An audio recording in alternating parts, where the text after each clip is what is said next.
Welcome, everyone. I'm Laura DeFranco, the CEO of Brave Healer Productions, where we have a mission to wake the world up to what's possible, one brave word at a time. And here today to help me with that mission are some of the most amazing authors of a new book that we have coming out called Inspired Living: Superpowers for Health, Love, and Business. And before I introduce these amazing women to you, let me just say a huge thank you to Carolyn McGee, our lead author of Inspired Living. Carolyn, you are amazing. You had a wonderful mission for this book that I got lit up about, your whole business of sacred haven living. I love the idea of living an inspired life. I simply cannot wait to share all of these authors' stories and yours. So thank you. We would not be here without you. All right, get ready, everyone. Rebecca Gold is the founder of Yogic Writing, where she inspires and coaches writers of all levels through yoga, meditation, and journaling practices. Birgit Luters is a master herbalist, iridology instructor, and wellness coach. She is a regular speaker at national and international expos, radio shows, TV interviews, and co-author of 3 #1 Amazon bestsellers. Maribeth Decker of Sacred Grove Animal Communication is an animal communicator and medical intuitive who helps transform relationships between people and their animal companions. And Anna Pereira is the head goddess and chairwoman of the wellness universe, where people, organizations, and groups go to walk away happy, healthy, and healed. You guys, I'm goosebumping with the power of the women in my Zoom room today. Like, seriously, already getting it. I'm feeling it. Okay, Rebecca, you're going to start this party off. Tell us about your amazing chapter. Awesome. First of all, I double the goosebump. I raise your goosebumps. Okay. all over. I raise your goosebumps. Yeah, this is really amazing. I'm really honored to be part of this group today, and really excited and honored to be part of this book, Inspired Living. I mean, what better title than that? My chapter is chapter 21, and it's called The Power of Your Stories, a yogic path for writing to heal.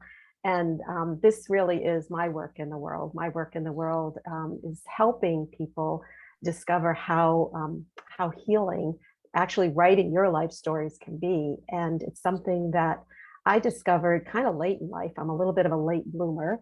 I've been a writer my entire life, but I started journaling when I was 6 years old. But I was always writing like nonfiction books for children, technical books. I was always on that part of the brain.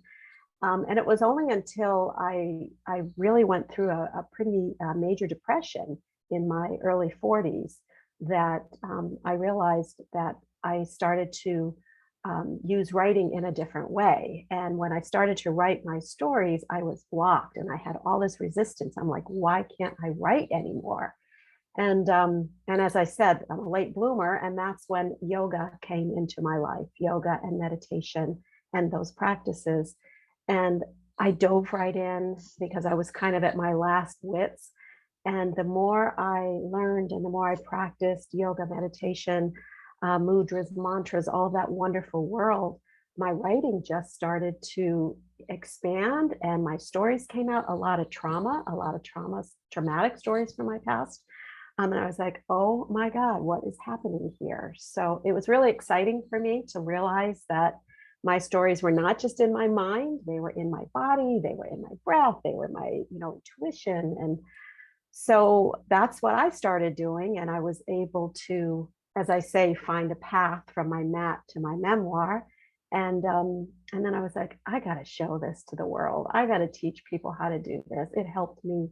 And that's my passion right now, to really bring this to other people so that they too can write their life stories.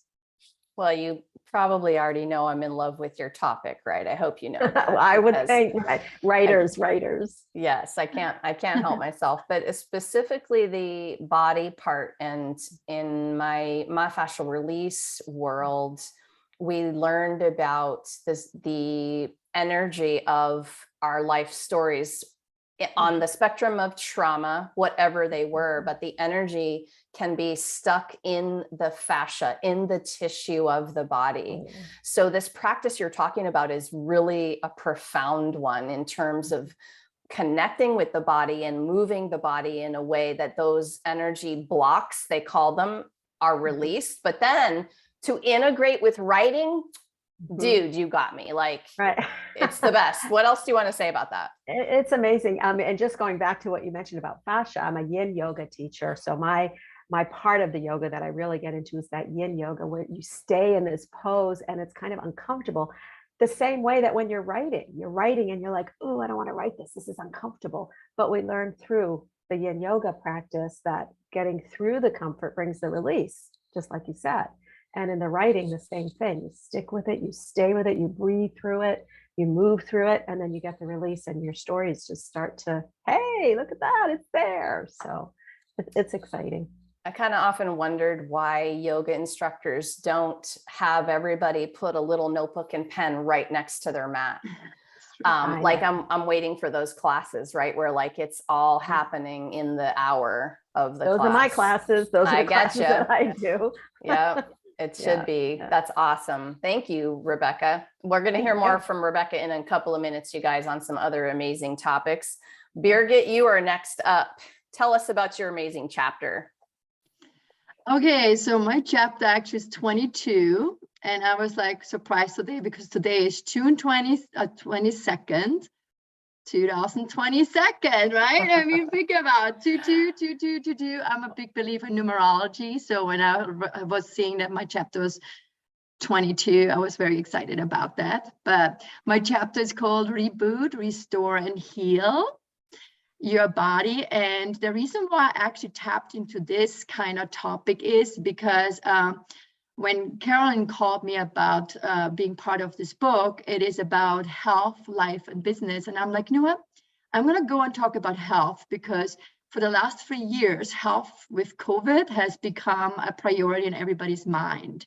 And so what I got frustrated and got the chance to write that in a chapter is about all those detox like stories out there. And I think that word detox is thrown around too much. So I wanted to write an article about a chapter about doing a detox the right way. And it's not my way or the right way. What I found out, it is very individual. Everybody's body is individual. And so my story comes out that I suffered with indigestion since I was a little kid. Right. And so most of our superpowers come out from pain first. And then we discover that our pain turns into a power to inspire others. And that was my issue. I come out from Austria, Vienna, and, you know, meat is everything for us there. It's like the typical German food where you get like your big schnitzel and a potato salad and you call it a day. And my mom was a great cook, but I felt always sick when I ate that fatty food, right? And I was very young. I was like, 6 years old. I was eating food from the regular traditional food. And then the other kids ran out to the playground and played. And I was close always to like throwing up, right? And I'm like, this just doesn't make any sense. And so my little childlike instinct told me, maybe you should stop eating this fatty food, that meat, right? Even if it's my tradition, even if it's my culture, it was not the food for me. So if this idea now became my superpower, and so my job is to empower people to find out what kind of food really fits to them. And I use my knowledge as iridology, since it's a genetically DNA assessment, so I can find out what really works with your digestive system and not what the trend is. There is so much trend food out there. There's the goji berry, and then everybody was drinking gojis, goji berries. And now we're on this ketose diet. And even if your liver and gallbladder is half DNA slower and sluggish, you jump on the wagon of the ketose diet. So I had the fun of going a little bit on a rampage in my chapter with that. And I talk about like all those like fab diets. And there's one saying from this famous Lucretius. He said, food for one could be poison to another. And that is truly the story of my chapter, how, you're rebooting your body, you have to restore it with what really works for you. And at the end, the healing comes by you really understanding your own individuality. And that's really where it's at, my story. I love it. I think that the right way is the way that's right for you. I think if people really understand that, then a whole lot of things could change for them, especially in this topic of eating and nurturing your body with that medicine, because we all know that food is that medicine. I love that, Birgit. Thank you. We're going to hear more from you in just a minute. And next up, we have Maribeth to talk about her amazing chapter. Yes, as soon as I mute myself. Tell us. So my chapter is chapter 2, the energetic green smoothie for your animals, so you can connect with them anywhere, anytime. And I always have to start that with saying you don't need a blender. This is an energetic practice. This is not food for our animals, because I've had that question. But I wanted to talk about the fact that I was not born an animal communicator. I would like that story. It's very impressive, but it's not mine. So I actually have the story that my animals started communicating with me after I learned some practices, some energy healing practices, became a Reiki master, and did some other things. Interestingly enough, a couple of my dogs who had passed were the first to come forward, and it was wonderful. And then the living guys kind of stepped up as well. And I'm saying this because I'm asking people to try out using their own love and energy to connect and communicate with their animals. My idea is, like, if I can do it, you can do it, especially if we love our animals. So I start with talking a little bit about how we are already connected to our animals, and how if we start to notice, there's times when we just know something about them, or we think to ourselves, if my dog could talk, if my cat could talk, I'd swear they just said this. And like you just got a message from your animal. And where I go with that is using a very simple tool, heart-based tool of connecting with your heart to their heart, and using that to calm them down, and to share information as well, just through your love, because love is such a strong vibration. And that's what this chapter is about. So since I read yours, and we have a couple of animal communicators in this book, which is pretty awesome.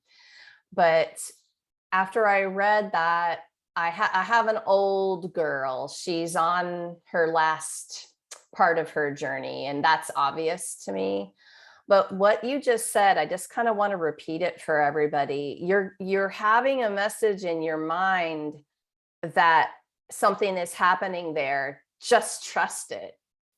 And we're just so good at ignoring that and going, oh, whatever, here, I'll give you a treat or whatever I think you want. But it's just pausing with that awareness, right? It's absolutely that. We spend too much time pushing away our intuition, like, oh, I just wanted to hear that anyway, or, oh, that can't be true. And then when you let it in, I mean, I like to make it fun. I say, like, thank you for sharing. Wow, I know you tried really hard. You were staring at me for 2 minutes. I finally got it, it's kind of fun. Then I feel like it's almost like dreams. The more you pay attention, the more you get. So with your animals, same thing. The more you pay attention, the more you get. And don't blow it off. Assume that you got something real and run with it. All right, who else here has gotten the stare down that she's talking about? I mean, I have had that stare down from the dog, like, and you just know, there's something coming through. I love that. And I love just also having fun with it. And because when you're in that space, that's the heart connection too. It is the heart connection. And it moves us out of, say, we've got an older animal, out of the worry and the sadness to back to the love and the humor. However you can do that, it's always a better feeling for them because they pick it up. Yeah. Oh my gosh, for sure. And it's hard for us to not walk around and worry watching her, have trouble getting up and things like that. But it's way, way better than when we can just turn it to love. I love that part of what you're saying, Maribeth. Thank you. Thank you. All right, Anna, tell us about your amazing chapter. Hello, thank you for this time, and thank you, Laura, for amazing, extraordinary book, and for Carolyn for the opportunity, and all of the other authors who are part of this collaboration. I was so excited to be part of this book as soon as Carolyn brought it past me, and immediately just being in the space I was in at the moment that this project came to my desk, very interesting that I'm to shift my energy and shift my life. So what I wrote about chapter 15 is called Diamonds and Sawdust.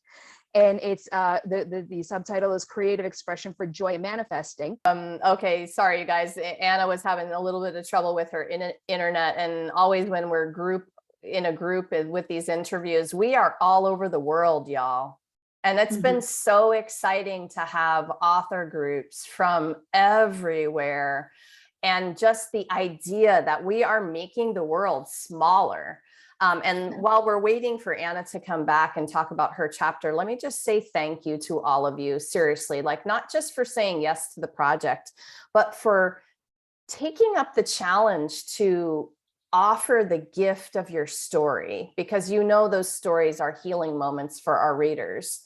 But then you're stepping up with your master teachings and tools in these books. And this particular book is going to be such a powerful toolkit for our readers, with all of your unique voices and all of the different ways that we can live our inspired lives, right? It's the best ever. And I'm so honored to be guiding these projects, and super, super excited every time we have an internet connection issue, because the person is across the world and we're like trying to talk to everyone across the world. Okay, so while we're waiting, hopefully Anna will make it back in here. Birgit, I want to ask everyone a question next that really has to do with our book title. And I'm going to start this one with you, okay? So here we are with this book called Inspired Living. What I want to know is, what's one personal way you live your inspired life? What does that even mean to you? Inspired, especially because it's a foreign language for me. Inspiration means that somebody does something so extraordinary that I'm getting inspired by their behavior, right?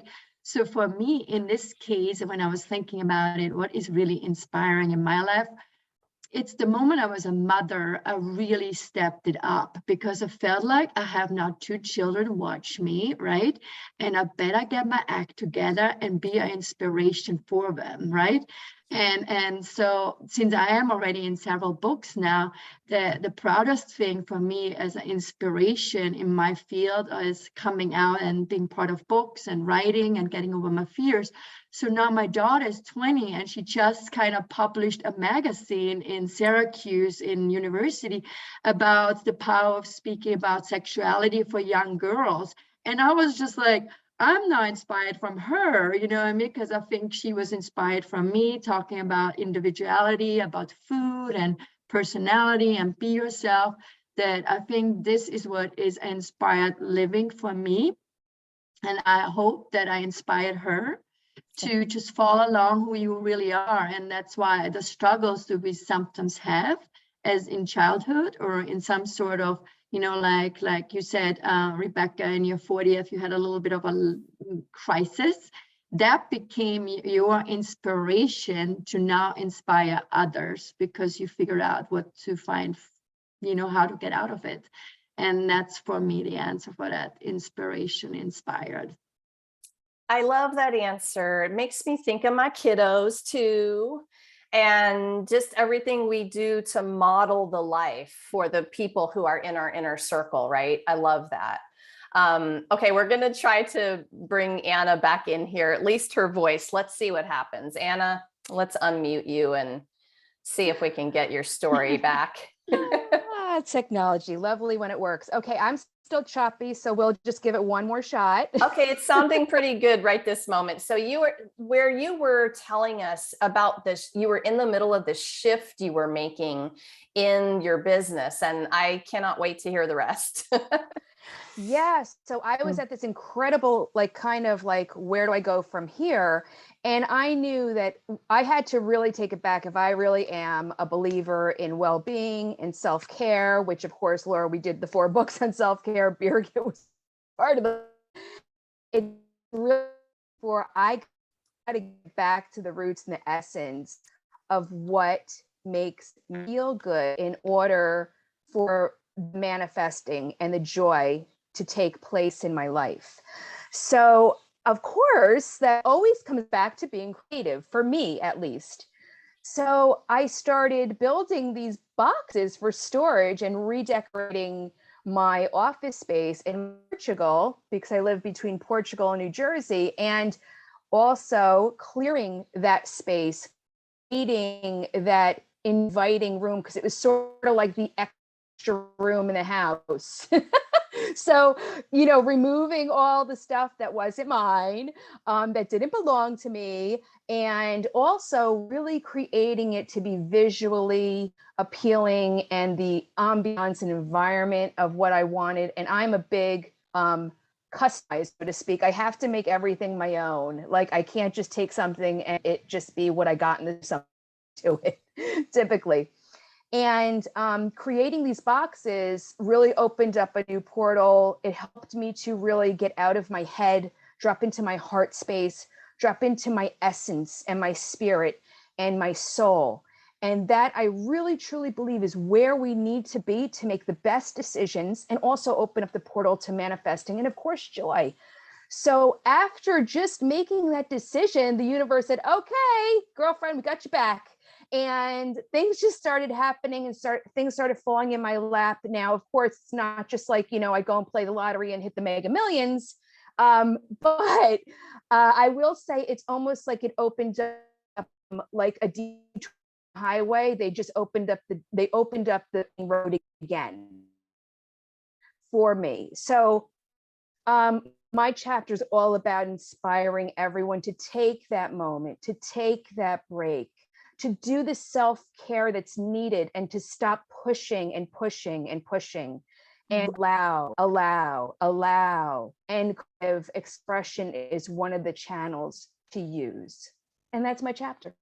Yes, I love that piece so much of your chapter, and it got me to get some art supplies out, seriously. Like, it had been so long since I had just gifted myself, because about art, and I would imagine about your beautiful boxes, you need 3-4 hour chunks of time to really be in it, right? Like, it's a half a day. So I was just avoiding it and everything. And then I read that, I'm like, I'm getting my stuff out again. Oh my God, I wish you could see the smile on my face for you, Laura. That makes me feel so good. I love it. I love it. I love it. Yeah, it's a wonderful meditative space where, who knows, anything can happen. And I can't wait to see your boxes. Oh my God. Okay, so when Anna came back in, we had started a question with Birgit, and I'm going to continue with this one now with Maribeth. Okay.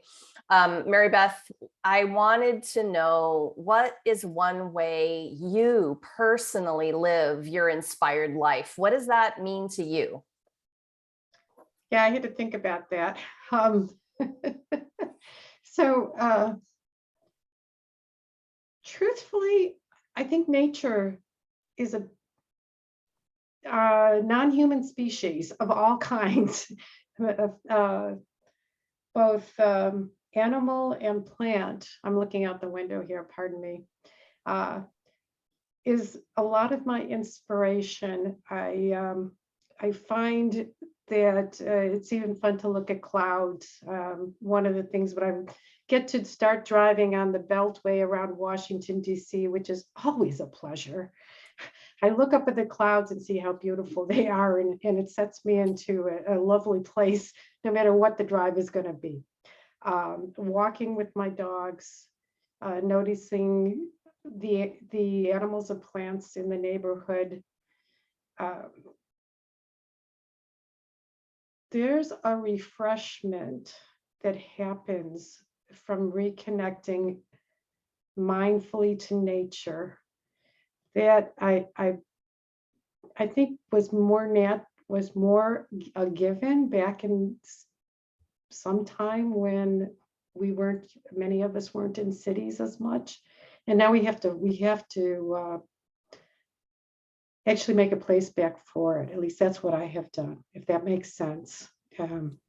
It does. I love this topic so much. I love that you use the word refreshment. I started to think of lemonade, and then I'm thinking of like, oh, but when I take a walk in the woods, it's like drinking a nice like it refreshes me, it rejuvenates me, it re-energizes, right? I think that's what you meant by that. It is actually that is actually it. In Japan, they now tell people as part of their well-being to walk in the woods. There's even probably studies, I know there are studies about that, that it's physically refreshing. Yes, forest bathing. Forest bathing, thank you. Yeah. And we can do it in our own neighborhoods, because most of us still have squirrels and deer. I got cardinals and blue jays, things like that. Plenty of deer. You know what was I saw for the first time last night? It's June, end of June, the fireflies. Like for me, that is just this magical moment in June. And I know, when it just gets humid enough and you start to see them popping up above the grass. Oh, it's the best ever. Rebecca, to save us. Tell us your moment. I'll do my best. I'm inspired right now at your patience too, both of you. It's great. I have to say that all kidding aside, this is exactly what inspires me, is hearing other women and working with other women and hearing how brave, courageous, I work with women that come to me because they want to write their stories. They might be dealing with cancer, or they might be dealing with infertility issues, or they might be dealing with trauma. And it's so inspiring to know how deep we can get, and how willing and brave and courageous we can get when we start to really trust in each other, and trust in the world, and trust in ourselves. And it's incredibly inspiring. I mean, I can be in the worst mood ever, just like, life sucks. And then I'll sit in front of them. I do most of my work in groups, and I'll get in front of the group of women that I'm working with or whatever. And I hear their stories, and I'm like, oh my God, this is so inspiring. And they don't even have to be big stories. They can just be little stories. They can just be like, like when Maribeth was talking about talking with her dogs. And I'm like, just the stories that people are willing to just open up and share is incredibly inspiring to me. And that's what I love about all of this. Well, again, you know that I love those pieces that you're talking about. And you said something just now that got me thinking about that. You said it could be a little story. And in my world, I always remind people, it also doesn't have to be a trauma story. And I don't know anything that paralyzes writers, as fast as thinking that the thing that they want to write about isn't bad enough. It's so not, true. And I always remind them, like, this can be a joy story. This can be a bliss story. This can be a pivotal moment that makes somebody else light up and go, yeah, that's why I'm living. Exactly. It's, and I think part of the going back to the healing is the process of sharing the stories. I mean, just, writing the stories or sharing it with yourself, but sharing it with others is incredibly healing, because we hear just what you said, Laura, like, wow, that was just a small little moment. So my moment is also important. It doesn't have to be huge. So Yes. that's where I get my inspiration from on a daily basis. So I'm always Well, thankful for that. thank you for that. Okay, I wanted to read part of Anna's answer because I was catching part of it earlier, and I think it's important. She's said leading leaders and seeing the efficacy of how lives change through the wellness experiences. You know, leading leaders, teaching the teachers. Like, yeah, like when you're stepping up into your worthiness as a leader and a teacher, and the ripple moves out from there, and you can see other people stepping up and doing things for their audience, and those people stepping up and doing things for oh my gosh, I totally get that, Anna. And it was important, so thank you for we're working this today with a little bit of the chat. And okay, so this kind of moves into this next idea that I want to talk to all of you about. You know, we're really literally talking about words in the title of the book, and we're talking about superpowers, right? So I think that sometimes what we least expect, or maybe we don't see it in ourselves at first, in the beginning parts of our lives, this becomes a superpower. And what I want to hear from all of you, Maribeth, I'm going to start with you for this one, is what do you think about when it comes to one of your own superpowers and that journey? Wow. First off, I don't know about you, but claiming a superpower is not easy. I like watching the movies, but claiming it for myself is a little different. So I think, so I would say one of my superpowers is having a number of experiences now in this lifetime, and being very thoughtful about where I have messed up. I have a lot of compassion. I don't have to, everybody's got that judgment stuff going. I don't know how you quiet her forever. That's probably when you become one of those wonderful beings. But I feel like I have a lot more compassion for whatever's going on when I'm talking to people and their animals.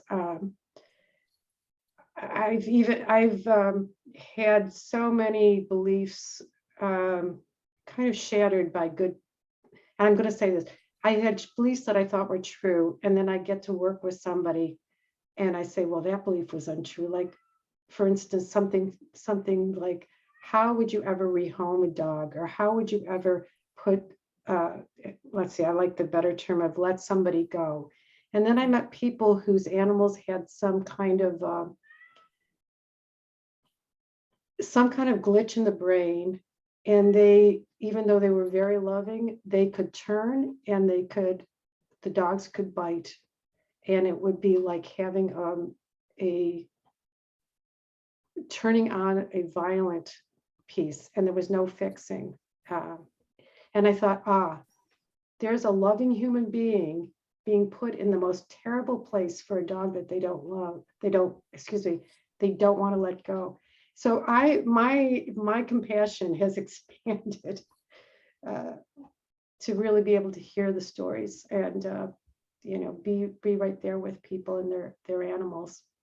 Oh, I think that's such a superpower, such an amazing one, that everyone should cultivate more, right? I think we can all cultivate our superpowers. You're also making me think of a beautiful chapter that one of my authors, Lulu Chervina, wrote, and that was to be able to say, I'm sorry. That's a superpower, and just the compassion and the kindness. And yeah, Maribeth, right on with that. Anna, thank you for coming back onto video. I will read your beautiful answer to this superpower.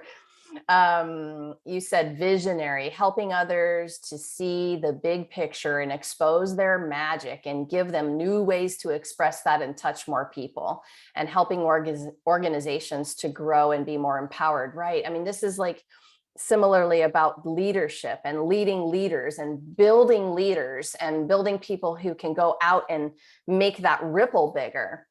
So I love that you're claiming that as your superpower. And we all have this journey of this. I think it's not super easy to say, hey, yeah, I've got a superpower. We were taught to not boast about things. We were taught to keep quiet about certain things in our lives, right?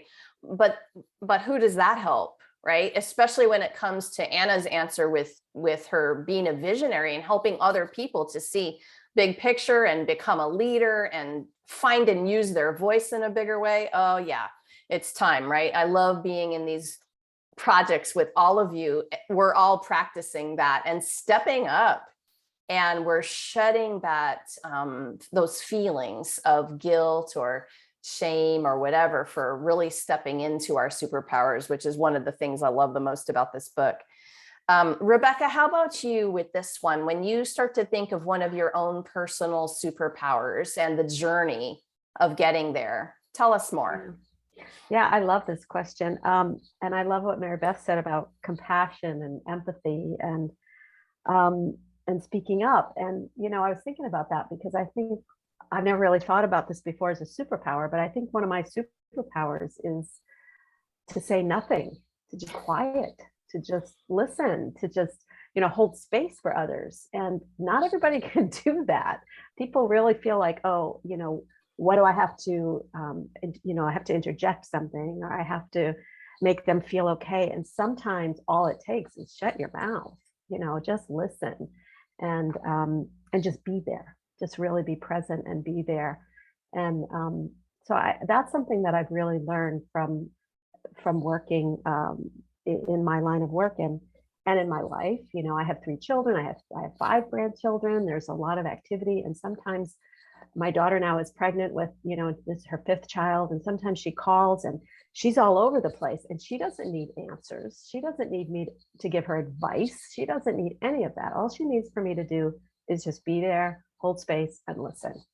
And that's super important in my work too, when people are discovering their stories and, you know, and feeling brave to share their stories.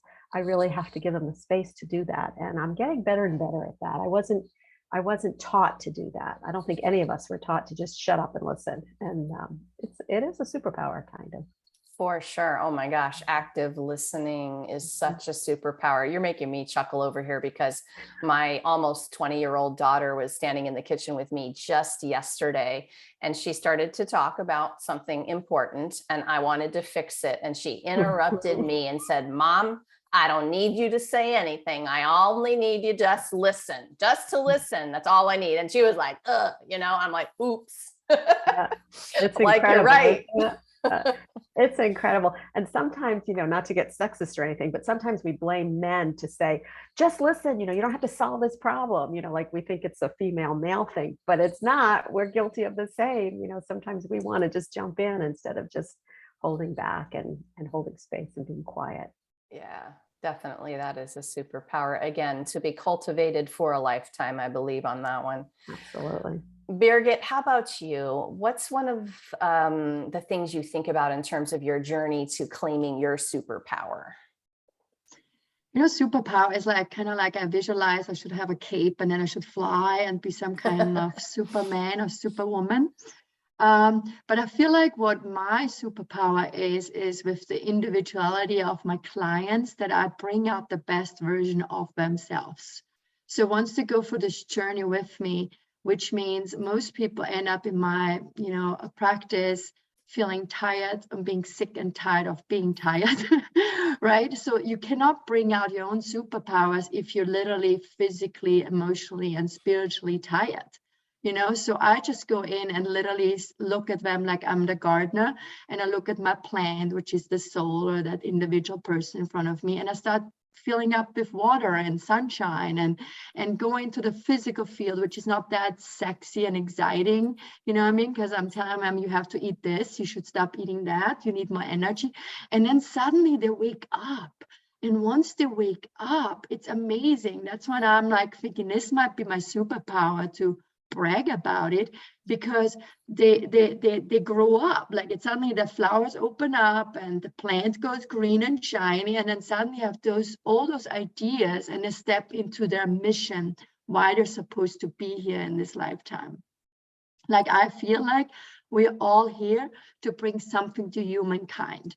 And we just need to know and find out what it is. But when we're eating wrong and we're in the wrong relationships, or we cannot get through this like fog, brain fog, literally, that people literally even tell me they have a brain fog, to find your mission. And when you're not finding a mission, it's like driving a car through a fog all day long, every day till the end of your life. And then you feel like you didn't accomplish anything. And I think that is my superpower, that I try to kind of clear the fog and then have a vision. It's like 2020, and then suddenly you all know what to do next in their life, and they all bring an asset to humankind.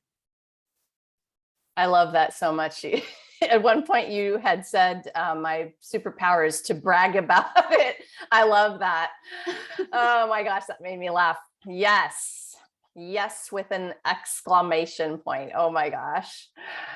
All right, ladies, we're going to do kind of the speed dating version of this last question that I have for all of you. And it really is about our viewers today, right? We author, expert, leaders, we like to talk about ourselves as guides or facilitators on this journey. We don't fix people, right? We empower them to connect with their own inner wisdom. And that's the magic, right? So I'm going to try to start with Anna. We'll see if if she can come in for a minute on her answer. But what's one simple way to help our listeners feel empowered today? Okay, hopefully my audio is cooperating and this will be short and sweet. Keep people around you that support you, unconditionally love you, and that you can go to. It's about those who love you and support you in your community.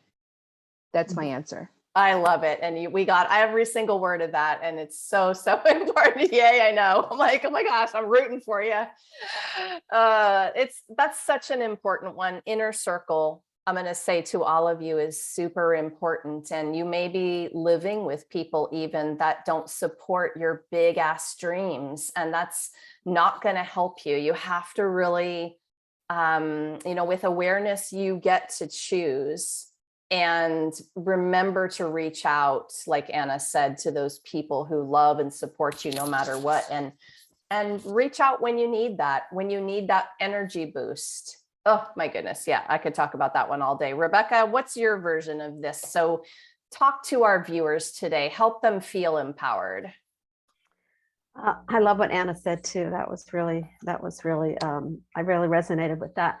And I guess I'm almost going to go to almost to the opposite of what she said, which is another way I think to feel empowered is to just check in with yourself, just every day, just to take a moment and just be quiet with yourself. And whether it's through meditation or just closing your eyes for a minute and just reminding yourself that, you have everything that you need and that you love yourself, as corny as that sounds, but it really does.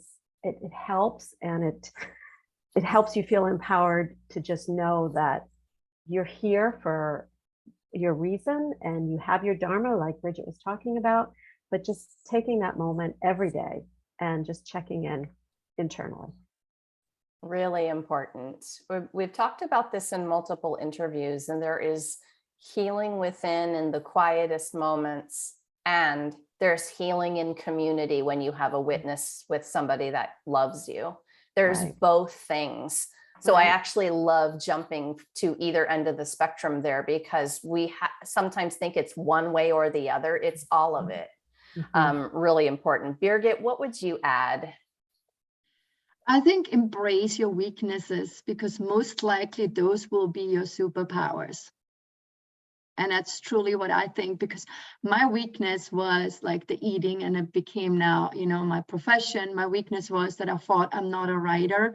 And then suddenly I get this book off for the first one. And now I like I said to a friend to myself, can I call myself a writer? I mean, I have the fourth book, I'm still confused because it was my weakness. And I'm like, when can I call myself an author? Like that is just the sign for me that embrace your weaknesses. They are most likely the powers you brought into this life. Yeah, it's really important. And the best question ever, what else is possible here? Right in the middle of what you think is the weakness. Nice Mhm. one. Okay, Maribeth, you are going to close out our show today. What is your message to our listeners about feeling empowered? I'm going to go with the animal and person route because that's my love and focus right now. But we can you can expand it if you need to. Our animals chose us. Mhm. It's not just some coincidence they ended up in our lives. They're here because they wanted to be with us. And I would say that's probably every being in our life, but I like to focus on the animals because that's the one people forget about. And with that, I have to say, because we're going to probably be with them their whole life, they have given us the power of attorney over medical power of attorney, and they give us permission to make decisions for them that are made. And if we make them in love, I believe that we have permission to feel okay, and that they understand and forgive us for whatever. Through it all, they have a lot of compassion for us. So know that they're here with you on purpose, and they trust you completely to do the right thing. I love that message so much. It's meant for me with my old girl walking around, my Mhm. doggie who is almost done. So I appreciate that, Maribeth. I know a lot of people need to hear that. Oh my goodness, to all of you, thank you so much for what you do in the world and for being here today to share it with everyone. Thank you, ladies. Thank you. Thank you So so much, Laura. Thank you. you're welcome. You're welcome. I want to invite all of our viewers to join our live stream book launch party, July 15th, 10 a.m. Eastern. We're going to gather with all of our inspired living authors on the Brave Healer Productions Facebook page. You guys are going to find that linked up below. And listen, I know something that one of these powerful women said today is just giving you the goosebumps. It's resonating. You're curious. Well, they're all hooked up down below with their websites. Please give a little click, take an exploration today. Take the next step and learn more about the awesome things these author experts are doing in the world. Game-changing, life-changing programs and offerings and words. Oh my goodness, yes. So they're all hooked up down below.